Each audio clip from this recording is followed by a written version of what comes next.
આગળ નંબર 13 માટે નંબર 13 માટે વર્ગમૂળ 3 વર્ગમૂળ 6 વર્ગમૂળ 9 અને વર્ગમૂળ 5 છે. હવે આમાં પણ આગળની જેમ જ a2 માઇનસ a1 કરવાનું છે. a2 એટલે વર્ગમૂળ 6 માઇનસ વર્ગમૂળ 3. હવે જો આ બેની બાદબાકી શક્ય નથી, વર્ગમૂળ જોડે વર્ગમૂળનો સરવાળો બાદબાકી ક્યારે ન થાય. હા, બંનેમાં વર્ગમૂળની કિંમત સરખી હોય. દાખલા તરીકે આવું હોય કે વર્ગમૂળ 3 વત્તા વર્ગમૂળ 3, તો આમાં લખાય 2 વર્ગમૂળ 3, અથવા વર્ગમૂળ 3 માઇનસ વર્ગમૂળ 3, તો જવાબ 0. પણ અંદર સરખું હોવું જોઈએ, આમાં એવું છે નહીં. તો હવે શું કરવાનું, આમાં વર્ગમૂળ 6ના ભાગ પાડો. વર્ગમૂળ 6 એટલે 3 દુ 6 થાય. વર્ગમૂળ 3 ગુણ્યા વર્ગમૂળ 2, તો બંનેમાંથી વર્ગમૂળ 3 કોમન નીકળશે. તો બંનેમાંથી વર્ગમૂળ 3 તમે કોમન કાઢો તો પહેલામાં શું વધશે, વર્ગમૂળ 2 માઇનસ અહીંયા વર્ગમૂળ 3 કોમન કાઢતા ખાલી 1 થઈ ગયું.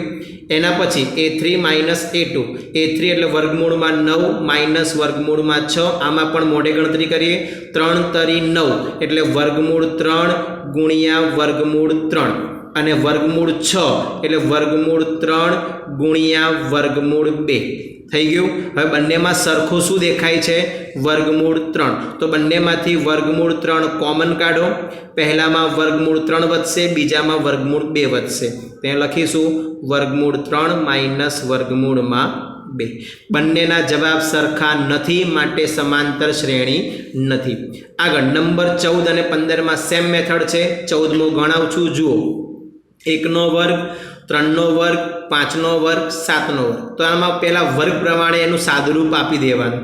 1નો વર્ગ 1, 3નો વર્ગ 9, 5નો વર્ગ 25, 7નો વર્ગ 49. રકમમાં તમને આ આપેલું છે, આપણે એના વર્ગ કરી દેવાના. અને હવે આમાં સૂત્ર પ્રમાણે કરવાનું.